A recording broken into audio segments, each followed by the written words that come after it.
Good evening, colleagues and fellow leaders. It is my absolute pleasure to welcome you to yet another powerful installment of the Unfolding Capacity Virtual Leadership Masterclass. Whether you are one of our consistent companions on this leadership journey, like some of us here tonight, or tonight marks your very first time in our space, we celebrate your presence. You are in the right place, and we are deeply honored to have you here. And at Unfolding Capacity, our heartbeat is simple but profound. It is to awaken, to equip, and to activate the hidden capacity within individuals and institutions. We serve individuals, schools, businesses, organizations, and churches, helping them to move from untapped potential to purposeful, measurable impact.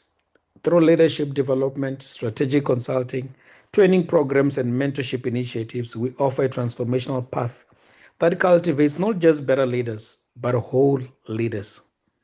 And tonight we continue in that mission with a theme that speaks directly to the times we are living in, and that is very close to my heart: self mastery in the fast lane. How to lead powerfully without burning out. Let's be honest, leadership. Today, leadership today is a fast, demanding, and often relentless.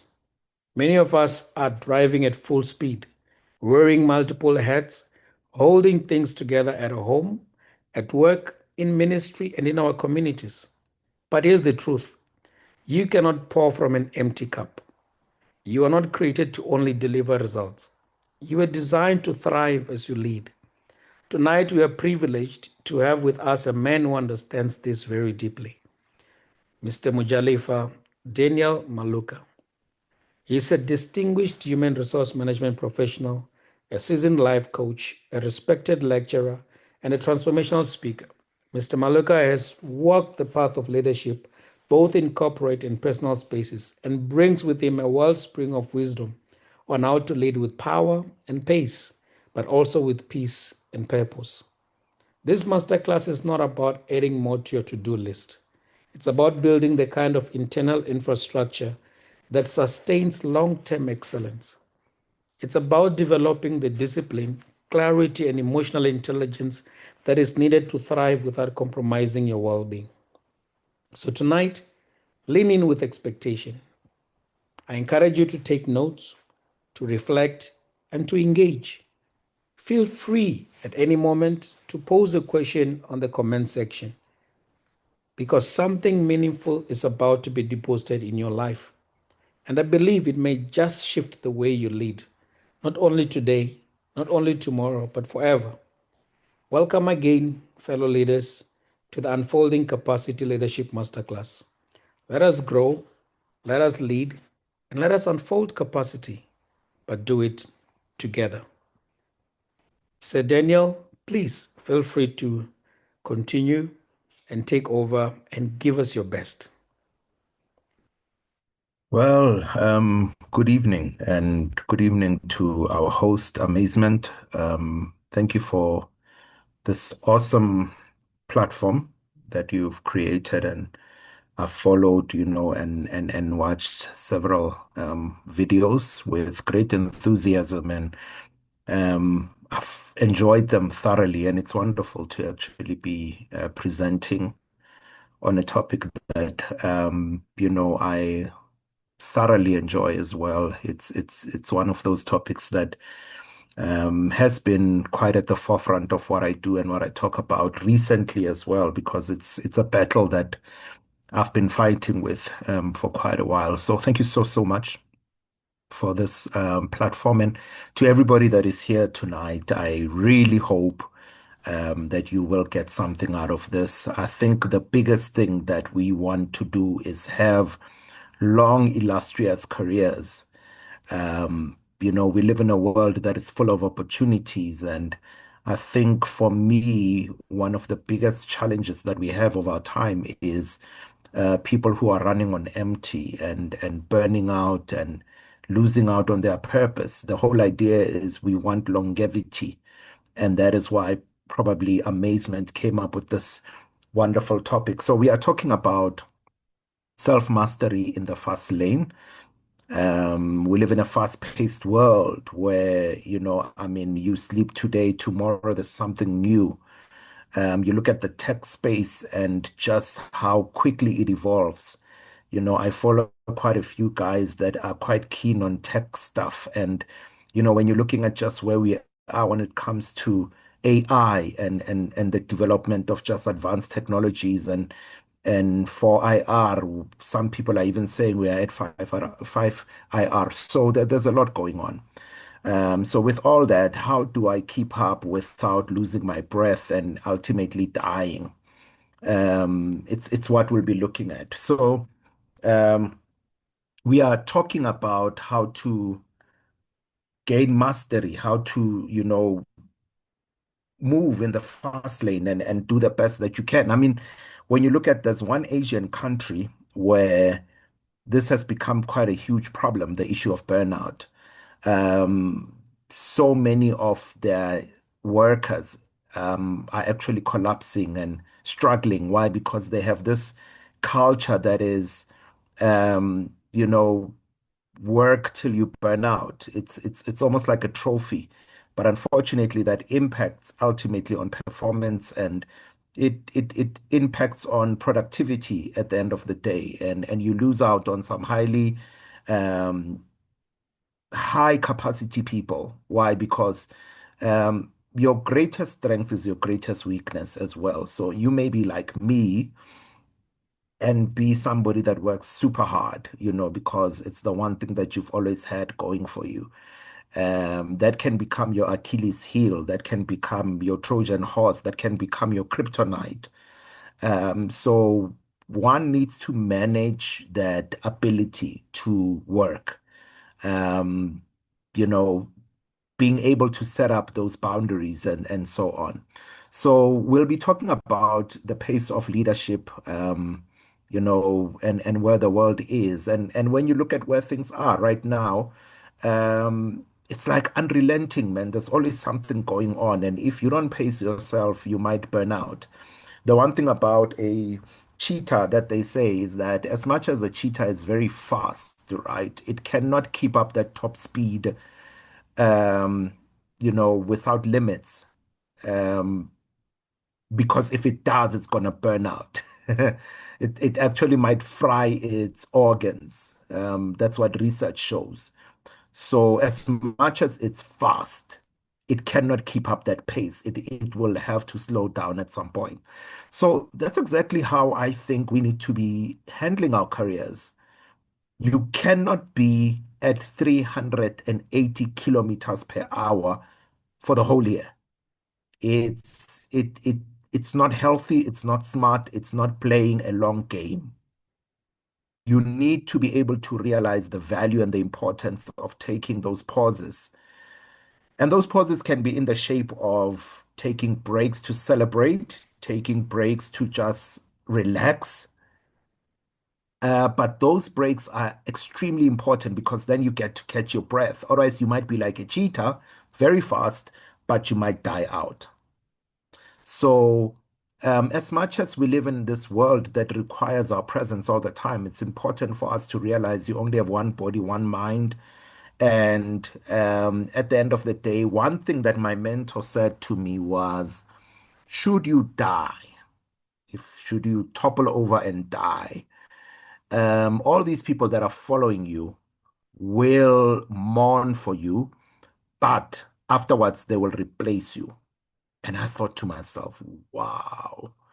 And it is the truth. You could be working for whatever company you work for. The honest truth is that you are dispensable. So you have to realize that you have to take mastery of your career. You have to take responsibility for your own career.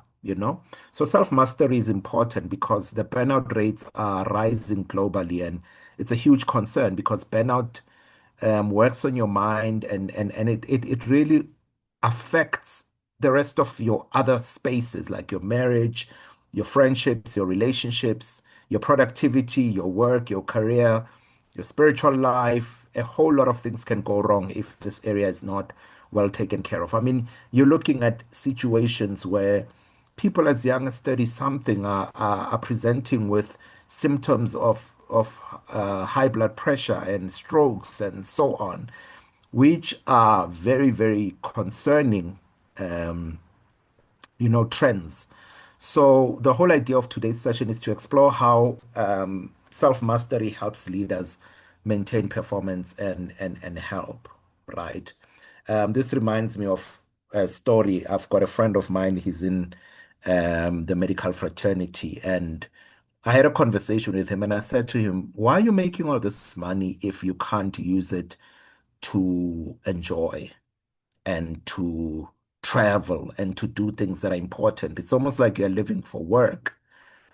To what end? Because it's almost like you're in this meal, where you're a hamster in a wheel, and it will not end well, because there should be a balance in how you operate, because you are playing a long game, you know? And it reminds me of a book by Simon Sinek where he's talking about um, being able to decipher between the infinite game and the finite game.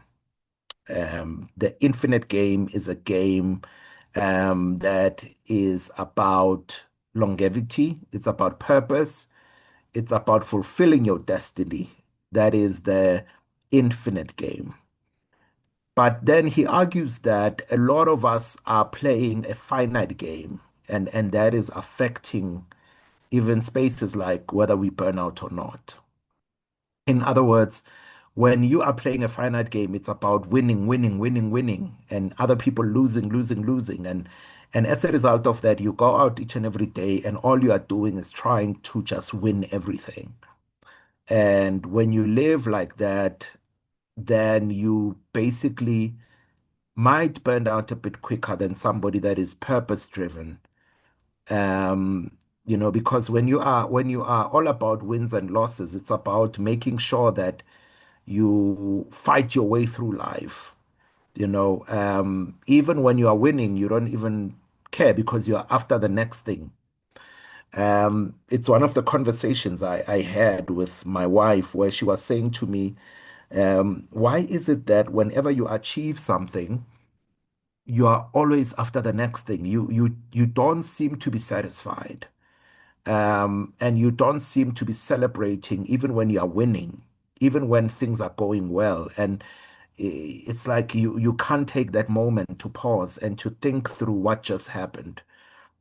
And I think for us, as leaders, it's key. It's important to take those moments to take it all in, because it is in that moment that you gain clarity, you get to rest, you get to think, you get to be in the moment. Because one of the challenges with leadership is that because we are constantly thinking about the next thing, we don't get a chance to celebrate just what we've accomplished, how far we've come. And that is where the pauses are important. When was the last time you paused and just took it all in? You've come this far. Have you taken it all in? Because it is in those moments that you get to appreciate the beauty of life, and you get to finally play the infinite game. So just think through that. I want you to just think about that. When was the last time you paused and took it all in? So, what is self mastery? It is understanding, regulating, and developing yourself. And how do we see that? We see it by being self aware and self-regulating as well. In other words, managing yourself. So if you can look at all these things, they are basically in the realm of what we call emotional intelligence, right? Purpose alignment. Is this aligned to my purpose? Because a lot of us sometimes we get ourselves so involved in things that have nothing to do with our purpose, with God's original intention for us. um, we do things that are not answering the question, why am I here? And as a result, it also adds on to the burden of what we do, you know. We end up not giving what we should be doing 100% attention, and we spread ourselves out too thin. I remember one of my late mentors said to me, I worry that you are burning yourself up so much. Like you're a candle, but you don't only just have one place where there's a flame. It's like it's flames everywhere. There are patches of flames everywhere on this candle. And in that, he was actually commenting on my application for an MBA. Um, and yeah, it could come from various spaces, right? It could come from the fact that hard work validates you and so on and so forth. I am that type of person. I just work hard, you know. But now and then it's important to take those pauses. If you are going to make sure that you don't end up being part of the stats. I mean, there's nothing as heartbreaking as seeing stories of people burning out and people just saying, I can't do this anymore.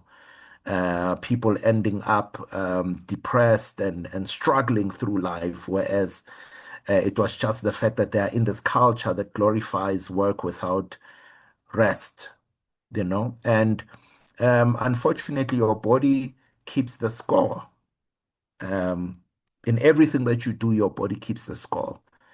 And at some point, it does tally up, whether it is in sickness, whether it is in mental health issues, whether it is in your family, whether it is in your relationships, the body keeps the score.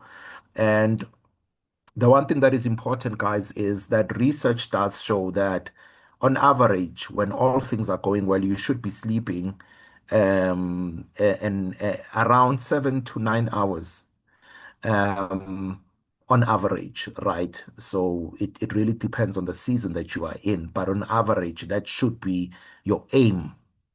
You know what I'm saying, right? I'm not gonna sit here and say to you, you've got to do it, you know. I'm not here to dictate that to you because I do know that I also don't generally get to that point.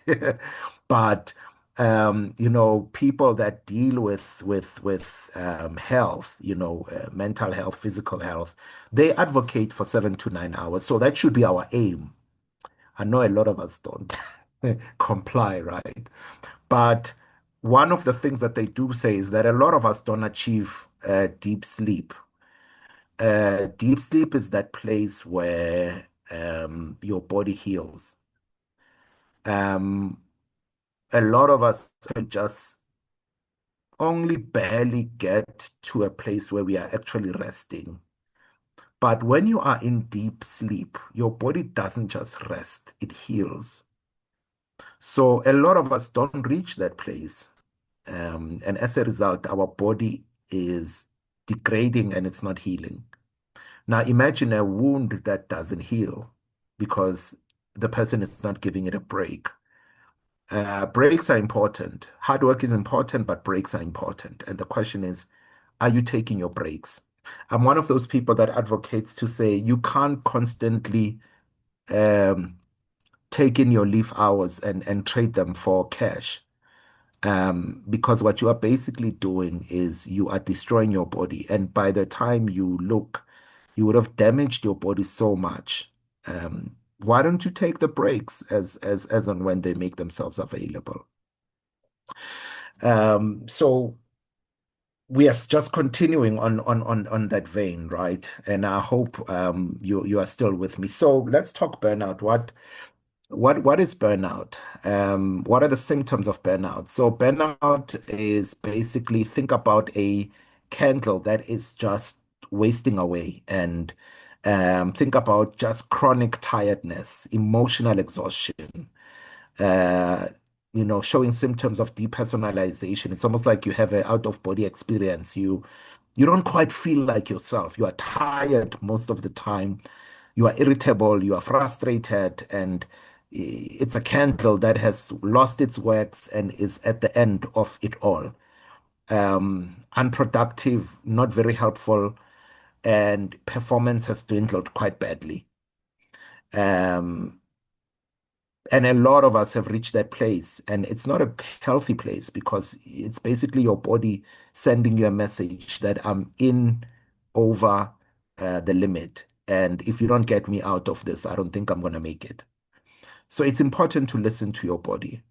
Um, I do know that the World Health Organization has actually taken note of the phenomenon of burnout because it is a huge problem. We are working ourselves to the grave. Not because we shouldn't be working, but because we shouldn't be working perpetually without taking pauses and breaks and resting. Why are we working so hard when there are no times to celebrate and rest and take it easy? You know, I'm sure you've heard on the news now and then of somebody that has collapsed at work and couldn't get up, or somebody just slept and couldn't get up. And I'm sure it wasn't just that moment. The body has been sending a message now and then. When am I resting? When am I resting? You know? And what are the causes? The causes of burnout are high workload. I would even say unbearable workloads. Um, this one hits hard. The next one is poor boundaries. When you're like me, one of the things that I had to get a psychologist about was the issue of boundaries because I had poor boundaries. Because I thrive on work, on the work that I do. And people will always say, wow, you're a hard worker. And it makes you feel good. As a result, you keep taking on, and people give you their work. When they are bored, they give you their work. Whether they have enough or not, they give you their work. And because you are a good person, you're like me, you'd always take on things that weren't even your responsibility. Um, and I think for me, poor boundaries are a huge problem. The fact that one can just keep on taking other people's assignments, and those people will just go on with their lives and rest and have good bodies and good minds. And here we are. I've taken on other people's things, because they know, if we give it to him, he's going to take it. Um, I think it's important for us to, be careful when it comes to boundaries, and we will discuss this a bit later. Isolation as well, when you don't have good relationships with people that you can have fun with, have light conversations with, have lunches with, that is so important. It replenishes you. So one of the things that I'll be asking later on is what replenishes you? Because those are things that are going to help you not to burn out. Now and then you see people collapsing while on giving speeches. I mean, there's a story of a guy, I'm not sure if it was a guy or a lady, who had finished her shift in hospital and she just drove out. And less than 5 minutes or 10 minutes, let's say, just after driving out, they were bringing her in to that very same hospital because he had just had an accident. And now she needed attention after attending to her clients, because that's what happens when we continue without taking note of what level we are at when it comes to exhaustion and tiredness and so on. You know, do we allow our bodies to heal? Do we allow our minds to heal? Do we allow ourselves to replenish? Or are we leaders who are running um, dry, you know. There's a title of a speech that I heard from somebody who was talking under the subject "Dead Leader Walking," and I thought that was quite significant, and it was quite a couple of years ago.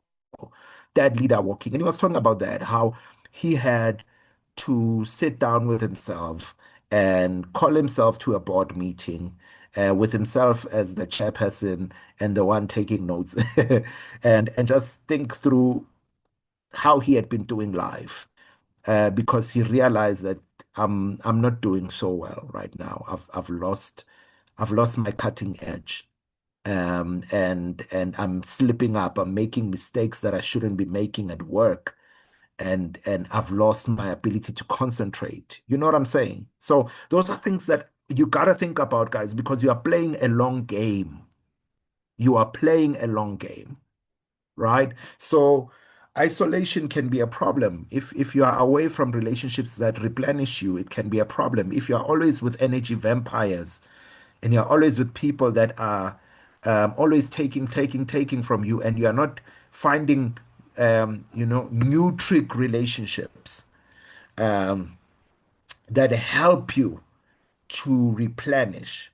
When you're always around toxic people that are taking from you, parasitic people, it can take away from you more than you think. You need that moment to exhale, you know. Um, I'm hoping a lot of us don't smoke here because smoking is unbeneficial, but you see people taking smoke breaks, whatever. But I think the biggest thing is, what do you do to unwind? Think through that process.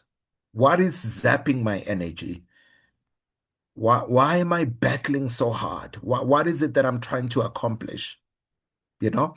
So a lot of us as well, I mean, have performance tied identities, you know? Everybody knows you're a hard worker, you are this person that's a go-getter, and you want to prove that daily. There are moments where you need to just say, I need to switch off this phone. You are not in demand as much as you think. One thing that I've learned, and this has benefited me so much, when people know that you are quick with your responses, they will always come to you to solve their problems. And what that then generally does to you, it zaps your energy, it takes away from you because those are parasitic people.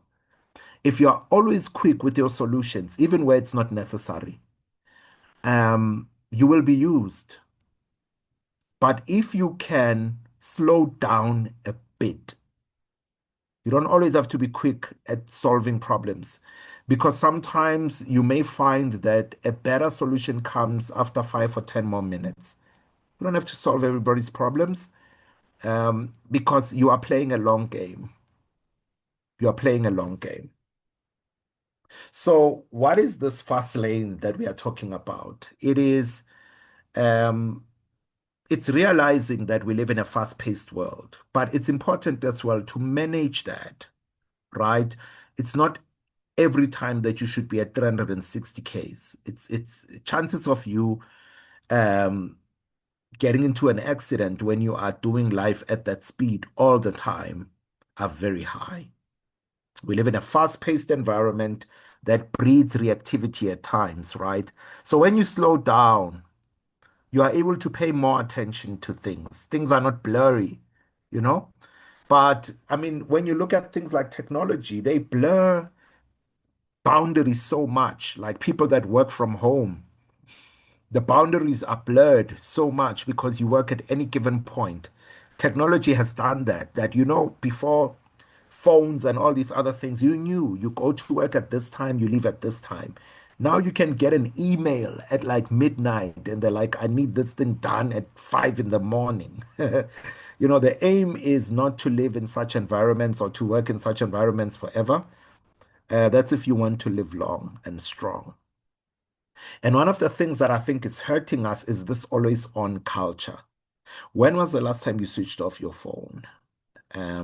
Just to breathe. I'm not talking about switching it off forever. Or do you have an inflated sense of um, just how important you are, you know?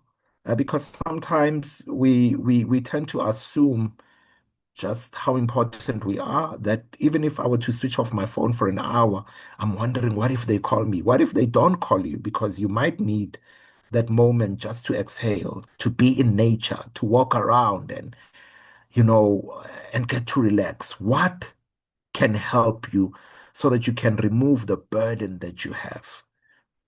Um, you don't have to live that kind of life. So the value of and always the challenge with an always on culture is the overload that it puts on us. It's important to take time to unwind. Um, and as well, guys, if you don't rest, your decisions tend to get poorer and poorer. Your choices get poorer and poorer and poorer. It reduces effectiveness. So resting restores. And that is why it's important. to have a balance, right? So how do great leaders sustain their impact? Number one, by energy management, listening to your body. And I've spoken a bit about that. I won't labor too much there. And then the next thing is the issue of time management, prioritizing and planning. Um, that's what's going to help you. You know, whenever I'm at work, one of the first things I do is to set up a to-do list.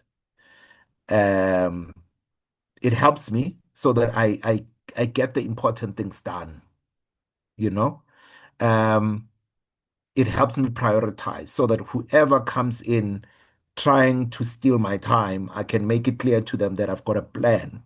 I'm not just going through this day aimlessly. I've got a plan. So if you come in, you better make sure that it's either, it's something that has to do with today's plan or something like that. I've got something to work with. Have a to-do list. Um, it's valuable. Plan for your day, so that you don't have to do everything. The next thing, obviously, that people who are great leaders do is they have what is called mindfulness activities. And mindfulness is a small thing, like just taking it all in, man. Taking time to pause and ponder. That's what they call it, right? When was the last time you just paused and you took a walk? When was the last time you went to your favorite spot? Like, I love the beach. Like, for me, whenever I can't swim to save my life, by the way, but the waves, the sea, man, it just makes me calm down. I don't care how stressed I can be because stress is a killer. I do know people that think that they can bear stress all the time. It's not practical. It's not wise. So taking those moments to be mindful, um, going to a game reserve, going on a holiday, the question becomes, why are we making all this money if we can't use it to achieve well-being, which should be the aim and the target of what we do, you know? At the end of the day, guys, yes, should somebody die, yes, we are going to talk about they were great workers and so on. But the people around you will probably say this guy was at work. Maybe the vending machine should bury him because you couldn't build sustainable relationships. To what end is the question? So mindfulness is extremely important because what it basically says is take time to think through just how far you've come, and the length of the journey ahead. Those pauses are important. The next thing that we spoke about was the issue of boundaries. I'm not going to delve too much into that because I spoke about it a bit, but the big one is delegation. When you're a leader, you have to learn to trust people. And I'm not saying put your entire trust in them, but give them an element of trust because that's what's going to allow you to delegate. You are not a messiah, you know? And as a result of that, you got to manage yourself so that you can live long enough to see the fruit of your labor, right? Um, so delegation is a very, very important thing. Finding people that you can actually give the job to say, can you get this done? What if the people are not doing a great job? Then train them because you can't do everything yourself. It's not wise. Um, the future needs you. And I'm going to say that again. The future needs you. And as a result, you've got to think about how to protect yourself. Because if you don't learn to protect yourself, people will keep taking from you until there's nothing left. So when you delegate, you're basically saying, there are other people who may do things differently from myself, but they can still get the job done. It may take them longer, but they can still get the job done. They might need training, but they can still get the job done. Um, it also says that you are willing to invest in other people. So delegation is a very important tool, man. And I think a lot of us don't value the power of delegation. to say, hand over to other people, train them, support them enough, work yourself out of the job so that you don't have to do everything yourself. You constantly need to be sitting down to review, am I still doing the same things I was doing 10 years ago and why? You know, why am I still doing the same thing I was doing 10 years ago? Is it because I'm not growing or is it because I'm not trusting other people to get the job done? What is the problem? I need to be able to delegate. In that way, I remove a lot of the things off my shoulders so that I can deal with what is important and what is essential, right? So, the role of self-awareness in all of this is high self-awareness means you're an effective leader. There's a lot of people that actually um, they don't see themselves and they don't see at times how toxic they can become and or how messed up they are or how ineffective they've become, you know? You find people who are absolutely just the worst of leaders, you know, and yet they still think they're great because they have low self-awareness, you know. So, what are the practices of high self-awareness? Number one is receiving feedback and being a person that is open to feedback and allowing people to actually give you that feedback, you know. It does help you to sharpen up. Journaling is the next thing. I mean, when you look at Abraham Lincoln, and a whole lot of other presidents and leaders, top leaders, they would take time away to journal, whether it's every night or so. I mean, Abraham Lincoln's book and thoughts are journaled. He was able to dump his thoughts or to project his thoughts. And that is what we read about today, when it comes to, I mean, he's one person that struggled with his mental health, yet he was super effective because he practiced journaling. It's a very hard one, though, I must admit. But these are things that used to keep these guys fresh and keep them going because they had the ability to self-reflect, right? And they were self-aware. Coaching as well does a great job. Get yourself a coach. It will help you. I mean, I see a psychologist. I've got quite a few mentors that I bounce ideas off, and it's been super helpful. And obviously, then doing personality assessments here and there, that's going to help you so that you know the kind of person that you are. You know, when you know the kind of person that you are, then you know what your cracks are, what your problems are. And that's what's going to help you to stay long in this thing. So, and then there's this thing called emotional regulation, right? And there are different models that we could look at. Um, like, for example, there's this thing called psychological safety and trust. Build relationships where you can be psychologically safe, because then you are able to offload or debrief. When you've had horrible days, you are able to offload and debrief. And when you've got those kind of relationships, people can come to you and say, "But when last did you rest? You don't look so great." But when you've got walls up and you don't have spaces where people can be open and honest with you, you might be burning out and people are just scared to tell you you are fumbling. So do you have those kind of relationships? Do you have relationships that have psychological safety and trust? Because it is in those relationships where you can have people that are seeing you, you know, and that helps. So, in other words, you need to have windows and you need to have mirrors. In fact, let me say you need to have a window and you need to have a mirror. The mirror is where you self-reflect. The window is where other people are able to say to you, "Hey, man, I see you and you're not looking so great. I can see through the window and you are not looking so great. Can you take it easy? Can you rest? Can you sleep?" Then there's this thing called emotional agility, right? To obtain emotional agility, you need to recognize your patterns, right? Whatever negative patterns are there, you need to label your thoughts and emotions, because research shows that if you are able to label your thoughts and emotions, you're able to respond effectively to them. and remedy them should they be negative. The next thing is to accept where you are and not be in denial. I'm not okay. What can I do to be okay? Then the next thing is to act on your values. What is important to me at the moment?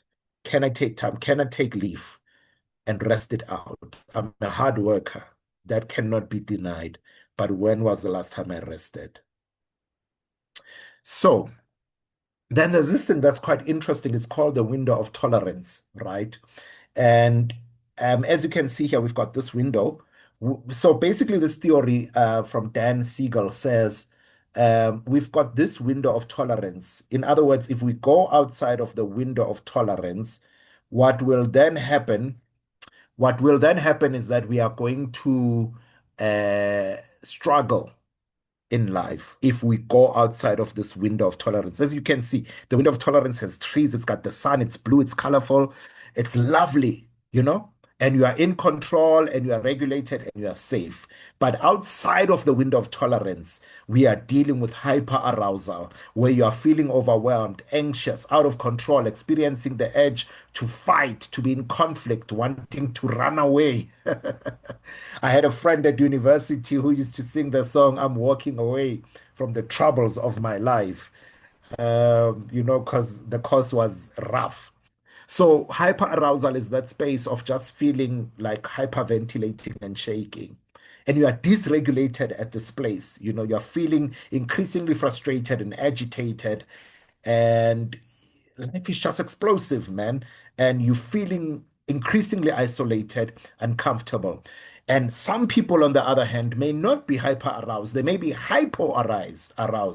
Hypo aroused people are feeling numb, empty, frozen, unable to take action, disconnected from the world, depressed, feeling lethargic and low energy, detached, demotivated, staring at nothing. You are basically languishing, right? Um, what do you make this thing work, man? There are things that shrink your window. Those things are poor sleep, stress, trauma, physical illness, anxiety, and poor nutrition, pressure, grief, pain, rejection. But there are things that widen your window, and that is self-care, hobbies, mindfulness, journaling, nature, therapy, movement, grounding, music, prayer, deep breathing, having a strong spiritual life, good relationships, social support. So what are the practices of building self mastery? What are the things that one can do to build self mastery? Um, what we are talking about there, then it becomes the issue of daily meditation, right? And having that quiet time. Meditation could be prayer, breathing, thinking. That moment is important. The next thing is exercise. Um, and then obviously learning how to say no. There's this saying that says no is a complete word. And it's true. No is a complete word, you know? And sometimes I do feel like we struggle with our no's even when we should be doing it. One of the things that I had to deal with my psychologist about was my my incessant yeses. I had too many yeses, and I was very depressed because I would say yes even to things that I'm not supposed to say yes about. I had a people-pleasing personality that was wrecking my life. So learn to give strategic no's. Obviously, the word strategy there is important, right? Don't be a no person that's just cruel and mean. There are wonderful ways to say no. And then obviously check-ins, whether with your psychologist, your friend, with yourself, with your partner, whatever it is that kind of says to you, check in is important. Then taking digital detoxes. Guys, your phone can open you up to so many worlds. You gotta learn to put it away, man. Um, it can really mess with you. Um, I'm sure you can do that, right? Find the switch off button on your phone find the switch off button on your laptop and come back to me later. So, thriving leaders have a well-being culture. Um, they have destigmatized burnout. They have peer communities. They prioritize hard work and rest. And so, in other words, guys, today what I said to you is self-mastery is about personal leadership. It's about foundations for sustained impact, slowing down internally to lead fast. And it's not about not working hard. Please get me right. I do feel that our culture now has overemphasized the issue of mental health. Even people that have no competence when it comes to mental health are talking about mental health. So I'm not talking about that. Today, I'm talking about how to maintain the intricate balance between your goals and longevity and sustainability, your goals and sustainability. So slow down internally to lead fast and protect your energy, focus, and values. Thank you very much. I think we are ready for questions. Wow, Daniel, ah, you know, I can sense the calmness in people now who have been participating because this presentation, I'm sure with all the busyness that happens and the stress that comes with leadership and solving problems and performance and all of that, just this presentation has calmed a lot of people down and made a lot, at least for me, just calms one's down and said, look, think again. There's a better way of doing it, things, or at least you are being seen.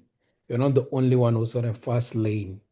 It's important Yeah. to calm down. So I'm gonna allow for, as you said, for questions. If anyone has a question or a comment, please feel free to either put it through into the chat room or ask directly, and then we will gladly assist. You can just show by lifting of a hand if you want to unmute, and you can just go ahead and type your question on the chat room as well. But thank you, Daniel. Yeah, I think I'm one of those ones who tick a lot of boxes as you were speaking on, you know, being a person that everyone refers to and ready to help, ready to solve problems, ready to do that and that and that. So, yeah, I think it's a trait. Yeah, it is. It is. It is. Yeah, if you have a question or comment, please feel free to lift up your hand. Oh, I see there's a comment. It says that for me, it is not a question, but a comment. You've put a lot of things into perspective, especially for a person who has a lot to do like me. Much appreciated. That's Jawu from Bloemfontein. Yeah, I think that's a good one. I think that's a good one. Any question? I think while we're waiting for people to lift up their hands or jot down their questions, I have a few, as always. And Oh, you know, uh, at the end, towards the end, you spoke about mentorship, right? yeah. And and I think that is one thing that sometimes as leaders we serve as we grow and we go higher in leadership, we tend to become more mentors than we are mentees. And Mm, and we tend to sort of neglect that part. I see it even with those who are leading in a church environment who mm, they are the person who everyone comes to for answers. Let's say you are a pastor or a minister or church board member or something like that, but you hardly ever seek a mentor for yourself. Please clarify and maybe explain what is the value of intentional seeking mentorship for leaders at all levels. Look, I think it kind of is a sign of humility as well. Um, it's acknowledging that you are human Like, you are not immortal. And as a result, you have somebody that's above you that can advise you. There's this thing called the Johari window. And that tool basically has a section where it says there are things that you do not know about yourself that others know. And having a mentor acknowledges that property, the fact that there are things I cannot see about myself that others see. So when you have a mentor, when you have somebody that um, is allowed to give you feedback, it it it helps you to sustain your career. It helps you to not burn yourself out. It helps you not to take on more than what you need to take on. Um, it's about the voices that you hear, you know. Mentorship is about guidance. Mentorship is about advice, you know. Having somebody that is able to give you feedback that you have literally asked to come into your life and to provide you with feedback. And it may not necessarily need to be a formal arrangement. It could be just somebody that you have said to yourself. You've said, I'm going to give this guy a license or this lady a license to talk to me and to teach me, to talk to me and to have access to me. Um, you know, there's something like, for example, you can't smell your own bad breath. So when you've got somebody that kind of says, hey man, like something as weird as, I don't think that's how you were supposed to say this, it helps. A lot of us tend to be under the assumption that we are doing okay because nobody's telling us what to do. And yet you find that we are actually not doing so great. So the value of mentorship is in sustaining you as a person because you have somebody that is able to see through the window and tell you what they see, you know? Um, that's the power of mentorship. It's the importance of mentorship. I would advise that even if you don't want to use the word mentor, get a coach, get somebody that will be able to um, talk to you from a higher position than where you are and give you an honest review of where you are. Feedback, the value of feedback is in the fact that it allows you to introspect, it allows you to self reflect, it allows you to then evaluate where you are and self correct. Um, One of the things, and I'll give you this thing, when I was doing my master's, no, no, no, not my master's, there's a book that I wrote. And I major in English, right? So I'm like, ah, man, I don't need to get an editor. I'm good at this. I major in English. And guess what? My book had errors, and I had sold a couple of books. And one guy was kind enough to call me and to say, look, man, I paid for this book, and I'm not so happy with the fact that I'm having to now have a red pen and underline.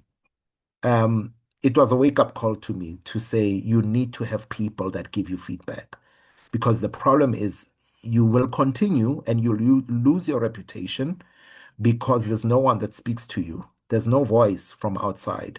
And I immediately, of course, thank God I hadn't made too many copies.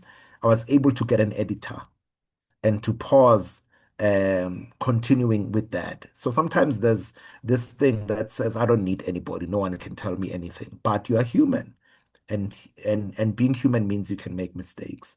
And that's where mentors come in. I hope I answered you well there. Wow.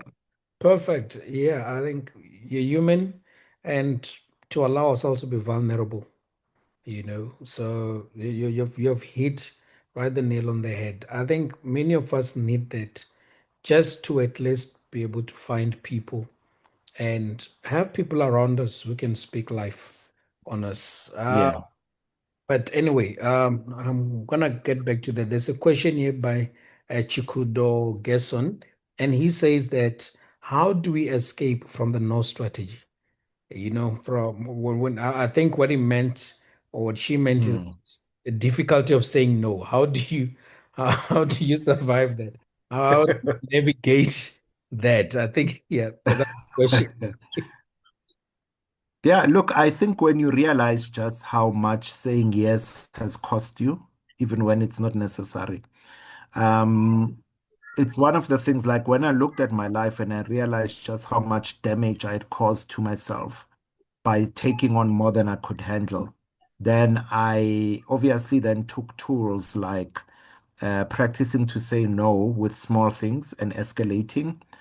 Um, it was not easy because it takes courage to actually flip because then you have to accept that some people will say you've changed, you think you're better.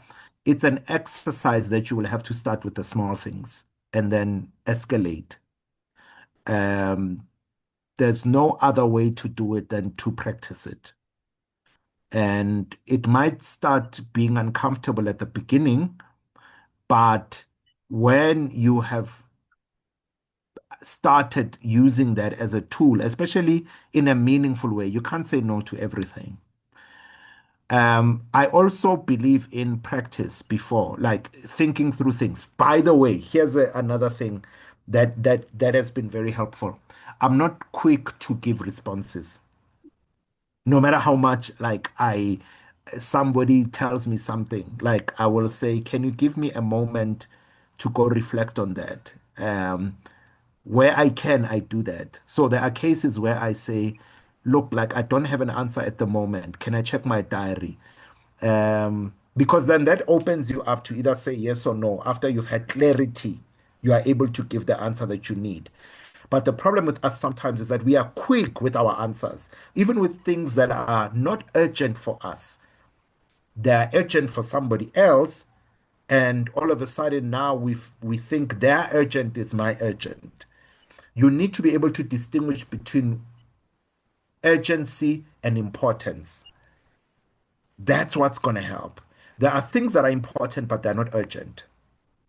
There are things that are urgent and not necessarily as important to you.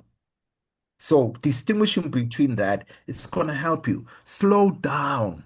You don't have to give answers immediately because in that way you are wearing yourself out.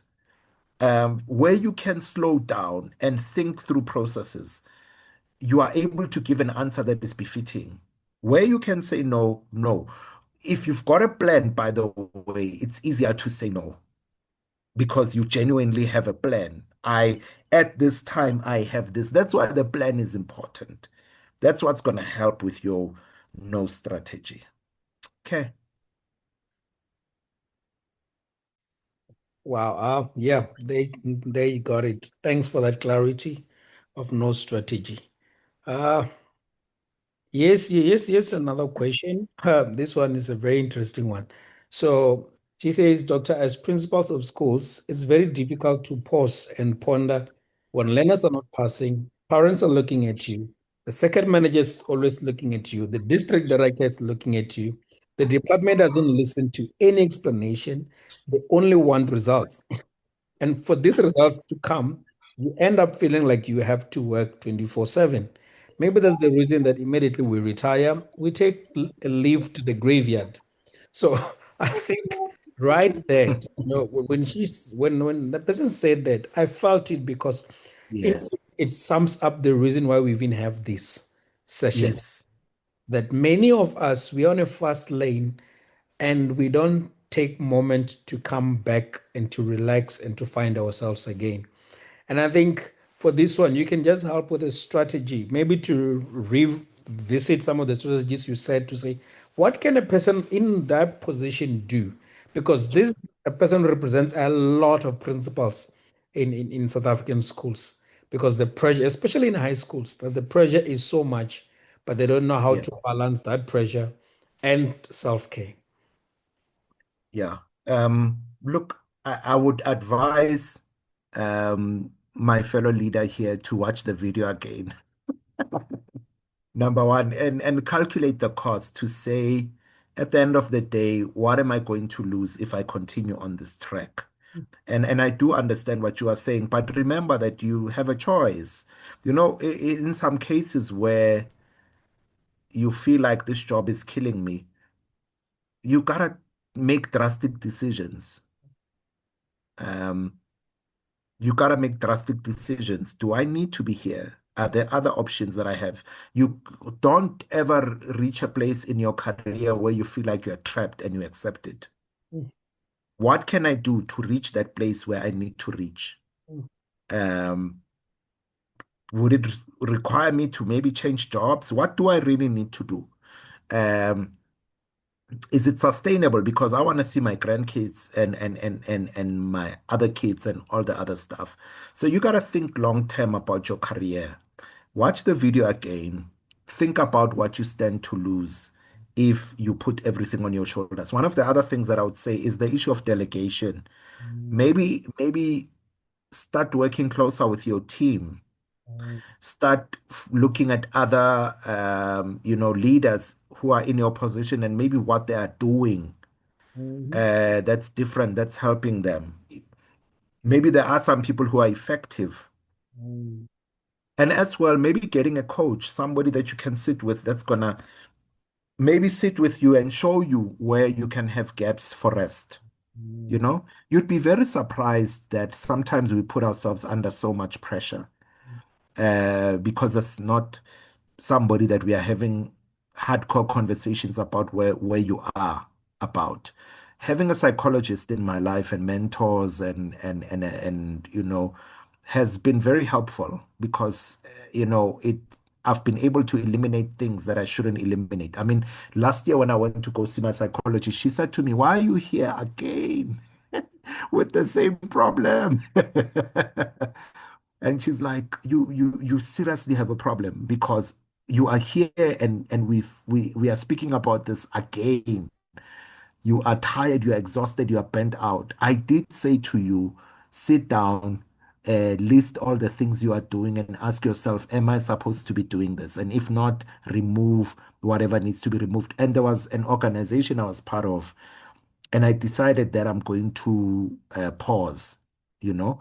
So I literally paused and I didn't accept re-election and I made a few of them angry from last year. But this year I've realized that they finally got the point that I'm actually not being mean. I'm trying to preserve my energy. And I can see now that they're warming up to my decision. Because the problem with me is that when I'm engaged with things, I'm like a pit bull. I don't let go until the thing is done. So the only way I can survive is if I do cold turkey and I go and I walk away and I don't show up because I see problems everywhere and I want to solve them. So I had to eliminate some things, make some people unhappy, but at the end of the day, I'm sustaining my life because I want to see my kids, my grandkids. I want to play a long game. Okay, thank you.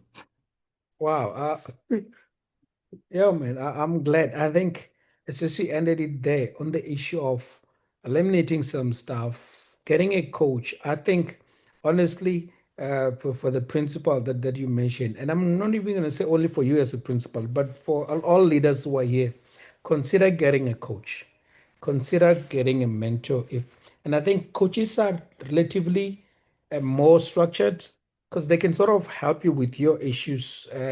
Executives always have executive coaches that actually help them Yes. to plan around, to think around, and where they have challenges to help them as a person, not helping the organization, but coaching them Mm, as an individual for best performance. And I think that all of us, yes, leaders, we should consider that. Daniel here is a coach, as a personal coach, certified personal coach.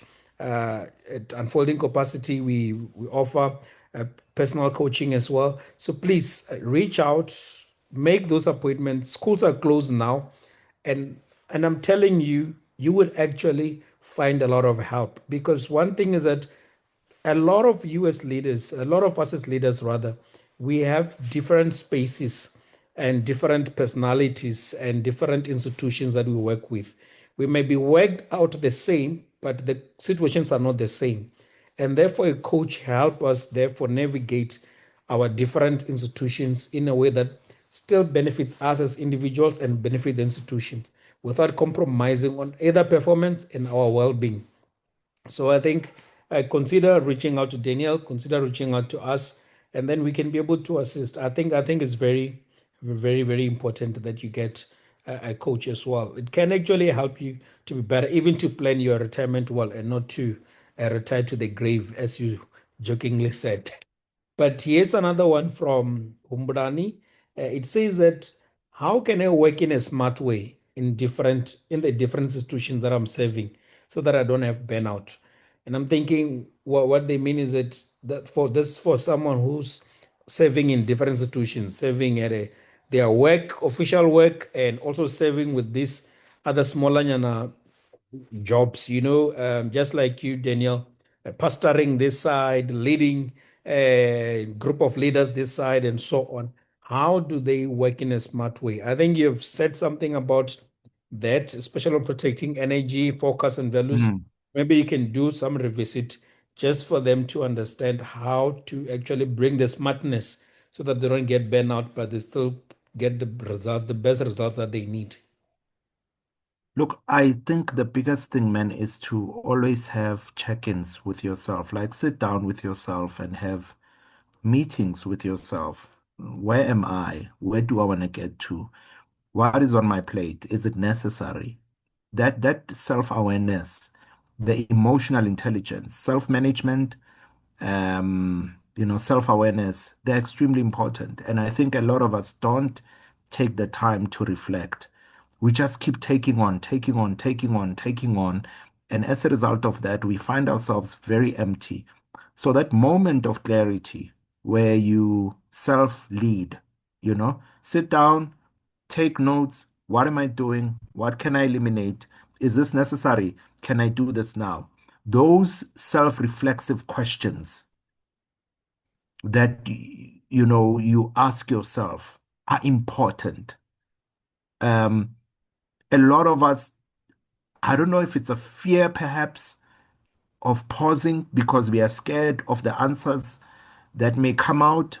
Um, but that moment of saying, why am I taking on so much? Do I have to be part of this committee?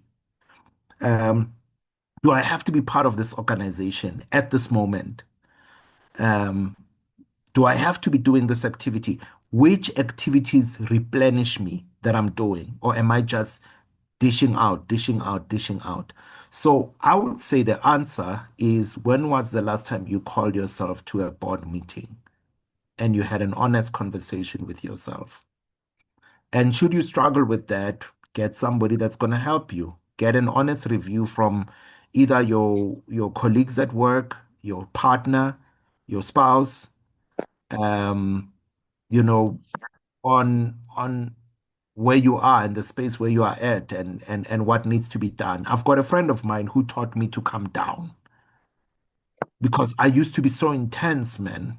You know, I still am intense, but I've come down like significantly. I can say no. I can tell people I'm not gonna make it.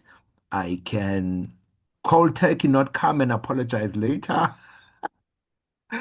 But I've learned all those different things for the sake of longevity, for the sake of sustainability, you know? So call yourself to a board meeting.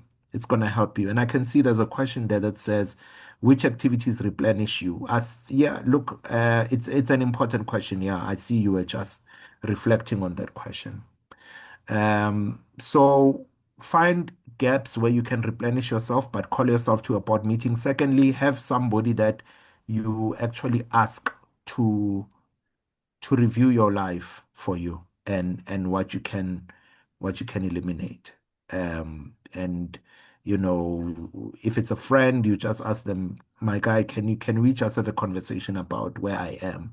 What are your worries and concerns about me and what I'm doing? Is there other things I should eliminate, or what do I need to fix? That reflection, I mean, in organizations, there's monitoring and evaluation, right? Even in your space, you need to have monitoring and evaluation. That's what's going to ensure longevity and sustainability in your career and in your life. That feedback loop is extremely important to sharpen you for the next level. Without feedback, you are just on a perpetual journey that has no real growth and development because you're not getting feedback. Yeah. Wow. You know, thank you. I think, wow, we just keep getting back to the same things, reevaluating ourselves as leaders. I have this last one, ne? And and earlier this year, I was invited to an institution where they just said, "Look, we don't want you to come and motivate us or help us perform better. We just want you to speak to us on mental well-being, and just that mental wellness." And I thought, I must ask this question now because a lot of us as leaders who are here are not just leaders of self and of our offices, but we lead a lot of people. And therefore, the question that I want to ask you, Daniel, is that how do we then, as leaders, create environments that are psychologically safe and that have a good culture of trust where people can be able to seek help when they need to, can be able to communicate when they feel burnt out, where people can still be able to find good covering and not be called out for seeking help and for choosing to say, look, I may not need to take on this much. How do we as leaders create such kind of environments for those who work with us and for those who lead? I would I would raise two things. Number one, it's the leader has to be emotionally intelligent. In other words, have self-awareness, self-management, relational awareness, relational management, social management. So when you have emotional intelligence, people can sense you that this person actually understands where I'm coming from. Um, One of the keys to psychological safety is empathy. When you are an empathetic person, and I'm not talking about being a banana spine leader, you have to bring your A game, and when things are not good, they're not good. You have to say so. But people can't always be in the red when it comes to you. You need to show a side of you that is, in other words, humanizing, you know? Um, have empathy, be able to put yourself in somebody's shoes. That creates spaces that are psychologically safe, right? When people constantly feel attacked by you as a leader, they are not going to be, um, dishing out how they feel. They are not going to be communicating about how they feel with you because they don't feel safe with you. Um, Even when you are a tough love person, it's not cruel love. It's not being toxic. You are still firm, but you show them that, guys, when the chips are down and I can see you're down, I am human. I can get myself in your shoes. I desire the best for you. You know, my thesis, my PhD thesis, one of the things that I found in it is, when workers sense that you you care about them, you care about the space they're at, they are going to be productive. But when they can't sense support, when they can't see support, then they shut down, they stonewall you as a leader. Why? Because you have not created a space, you have not shown concern, you have not shown that you care. And as a result, or you've become this autocratic leader. People shut down from that. Practice empathy. And the second thing is communication. How you talk to your people. Do you talk to your people? Um, it's possible to talk to people in a way that is firm, assertive, but affirming as well. you know, then it creates a psychologically safe place because your tone, your language says, let's work hard, but let's not kill ourselves in the process. Um, Having an open policy that might maybe have employment well-being, I mean, in your workplace, having somebody that you can refer your guys to, those small things that you do that communicate that, guys, you are safe here, is very helpful. I mean, there's employment well-being programs that as a leader you can get somebody to come through and to talk to your guys. There's a company that once called me to come through and to do a program for them where I would talk to their guys. But the one thing that stood out for me when I was doing that coaching session was just how much the guys were scared to talk up because they thought I was there to spy. So it can be very tough. But if you get an external service provider, probably that they can go physically and talk to, it might be helpful, you know. So psychological safety is about non-verbal communication, verbal communication, and it's about empathy, seeing things or trying to see things from the angle of the guys you are leading. Sometimes when we are leading, we tend to forget where we come from. And that can be a huge problem for our journey.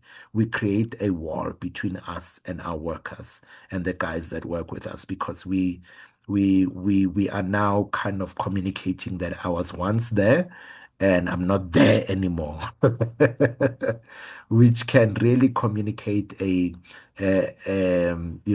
lack of understanding coming from you. Okay, thank you. Wow. What a mouthful. Ooh, Daniel. Uh, yeah. We are out of time. Out of time. But we're definitely gonna make sure that we make an arrangement. You need to come back. You need to come. You need to come back because I think a lot of leaders gonna need this. You need to come back. We're gonna make arrangement, and I think when we have Okay, the physical class, we're definitely gonna make arrangement that you fly down here. But anyway, awesome. um, I need to give you an opportunity to just give your last words to this group of leaders and aspiring leaders who have been listening here and taking a lot from you. What's your last words? And also, please, please, please, please. You spoke about your book that you written, the one you edited, not the other one. Eh? So Yeah. please let us know where we can find it. What's the title of the book? And yeah, just give your closing comments, and then I will conclude. Okay, so all my books are out of commission. I'm gonna rewrite some of the books so they are not being sold at the moment. I think my biggest issue now is finishing my thesis and graduating. So that's where I am. So there are no books available. But if you want classes and lessons, actually coaching lessons, I'm available for that. You just contact me, and I'm sure we'll make things work. You can actually contact the leader of unfolding capacity. They will give you my numbers. In closing, I think what I want to say to you is work hard and play hard. Mm. Be balanced. That's as simple as it is. I think a lot of us, because we overwork, we are hard workers. We thrive through hard work. We have learned to like act like machines and not human. The play element of your life is important. There's research that shows that play is important, and that is why kids play and they develop so well and so rapidly because they have an element of playfulness. A lot of us have stopped playing, a lot of us have stopped having fun, and as a result, we are actually degenerating. Play hard, Mm. work hard. Mm. Wow. That's it. Anyway, what an enriching, thought-provoking session we've just had. Thank you again to our guest, Mr.